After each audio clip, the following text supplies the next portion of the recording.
మొదటిగా ఉదయం 4:30 నిద్రలేవాలి. రోజు 2 సార్లు బ్రష్ చేసుకోవడం ఉత్తమం. లేచిన వెంటనే గ్లాసుడు గోరువెచ్చని నీరు కూర్చొని నెమ్మదిగా త్రాగాలి. ఆ తరువాత కొద్దిసేపు ఎండలో నుంచుంటే చాలా మంచిది. ఇక ఉదయం టిఫిన్ 8:30 లోపు తినాలి. ఉదయం టిఫిన్తో పండ్ల రసం కూడా త్రాగాలి. ఇక టిఫిన్ తిన్నాక తప్పకుండా పని చేయాలి. మధ్యాహ్నంలోగా మంచినీరు 2 లేదా 3 గ్లాసులు త్రాగాలి. కూల్ డ్రింక్స్ తాగకూడదు. ఇక పొద్దున్న సమయంలో ఫ్రిడ్జ్లో తీసినవి గంట తర్వాత తినాలి. ఇక మంచినీళ్లు భోజనానికి 48 నిమిషాల ముందు త్రాగాలి. భోజనం క్రింద కూర్చొని తినాలి. వండిన ఆహారం వేడిగా 40 నిమిషాల లోపు తినాలి. మధ్యాహ్నం 12 నుంచి 1:15 లోపు ఆహారాన్ని తీసుకోవాలి.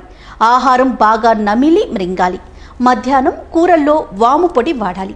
మధ్యాహ్న భోజనం నిండుగా తినాలి. మధ్యాహ్న భోజనం తరువాత మజ్జిగ త్రాగాలి.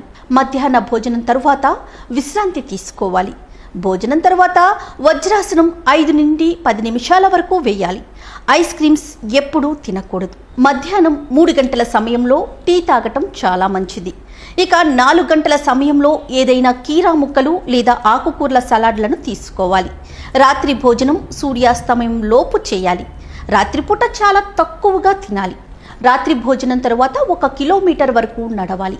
రాత్రి భోజనం తర్వాత గంటకు పాలు త్రాగాలి. రాత్రిపూట లస్సీ మజ్జిగ తాగకూడదు. రాత్రి పుల్లటి పండ్లు తినకూడదు. రాత్రి 9 నుంచి 10 గంటల లోపు పడుకోవాలి. అలానే రాత్రిపూట సలాడ్ తీసుకోకూడదు. పంచదార, మైదా, గుండె ఉప్పు తక్కువ వాడాలి. విదేశీ ఆహారంను ఎప్పుడూ కొనరాదు. ప్రతిరోజు నాలుకను తప్పకుండా శుభ్రపరచాలి. ఇక కొబ్బరి నీళ్లను ఎక్కువగా తీసుకుంటే చాలా మంచిది. పాలల్లో పసుపు వేసి మరిగించి త్రాగితే క్యాన్సర్ రాదు. ఆయుర్వేద వైద్యం ఆరోగ్యానికి మంచిది.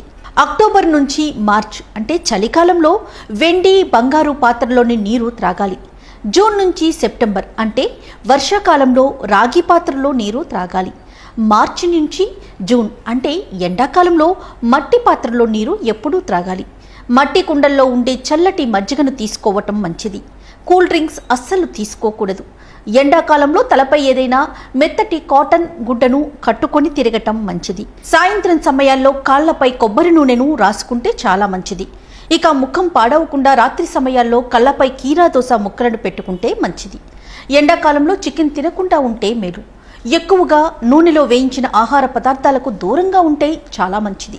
శరీరంలో వేడి తగ్గడానికి సబ్జా గింజలను నీళ్లలో కలిపి తీసుకోవటం మంచిది.